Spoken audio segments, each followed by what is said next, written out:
To get started and create a Google site, your own Google website, if you visit My Drive, if you go up to these 9 squares up on your toolbar, you will see that Google Sites is an option in your Google Apps for Education.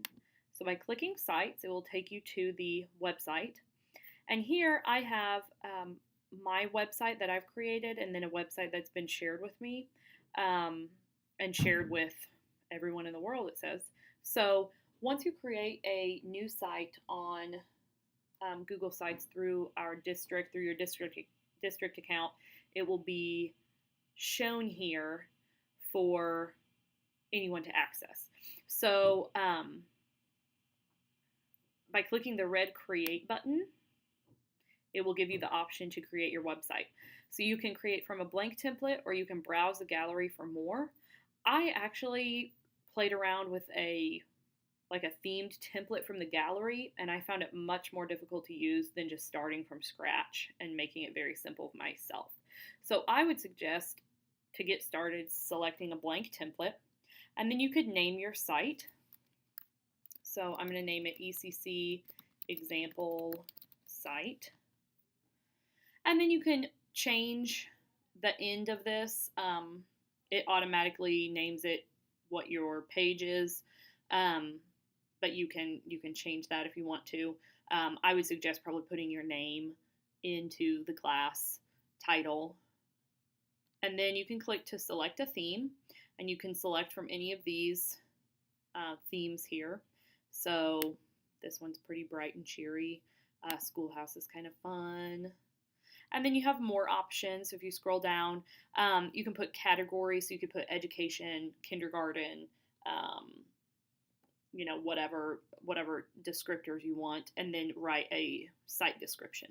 So once you've selected all of that and you're pleased with your theme and the title of your page, you just go back up and you click the red Create button. And then it takes a few seconds to create your site. But once it is generated, as you can see, we have the Wildcat logo here already. You have the name of the website, and then you have your theme in the background with your little chalkboard, and then you have at your home page. Okay, so whatever you want to do to edit your home page, if you go up to this pencil icon, you can edit the page, and it takes a second, but then it'll pop up. So you can rename the home page, or you can put a welcome message.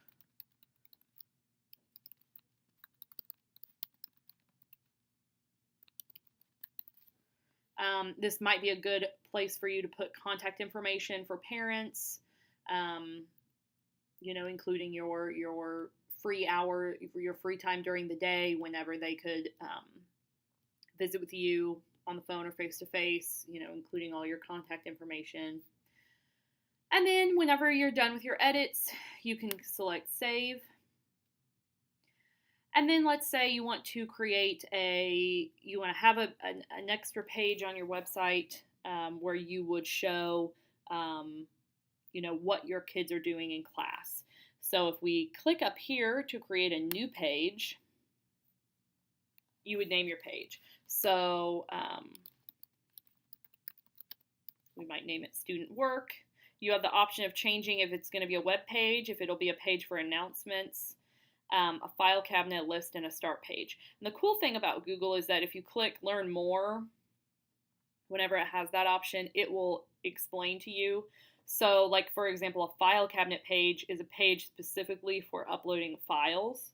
So maybe you have a page just for important documents and information for parents. So you want to put your course expectations and your list of classroom rules and just different information for parents. You might make that page a file cabinet instead of a regular web page. Okay, so then we can close that tab, and then we'll just leave our page a web page. If you put at the top level, that is the default. If you put it under the home page, what will happen is you'll have home, and then you'll have like off to the side underneath, it'll say the student work page. And so I like to put mine at the top level. And then let's click create. And then now we see under our home page, we have our student work page. So here on the student work page, you can type a message, you could share things, you can add files. So you could upload a picture of students working on a project. You could upload pictures of, an art project that students have done, or a video file of something, pretty much any sort of file that you can upload. You can also, you have your stuff up here just like you would in Word, where you can format how you want things to look. And then also here you have the ability for people to comment. So if you go up to click Save, and then over here on the settings page, it's separated by page actions, page templates, and site actions. So on page actions, you have your different options. So let's say, I don't want to have this student work page anymore. I want to delete that. So you can delete the page. You can preview page as a viewer, so you could see what parents would see from that page. Page templates, you can save this as a page template. So if you're wanting to create a lot of different pages like this, you could do that.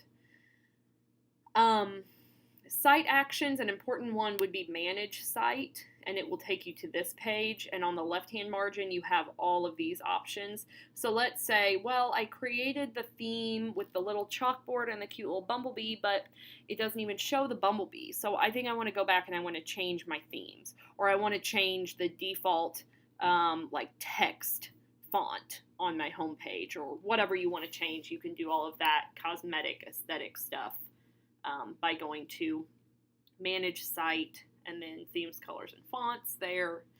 You can also go and click pages, and it'll show you your pages, all of that kind of stuff. So that is just a very brief overview. Once you click share,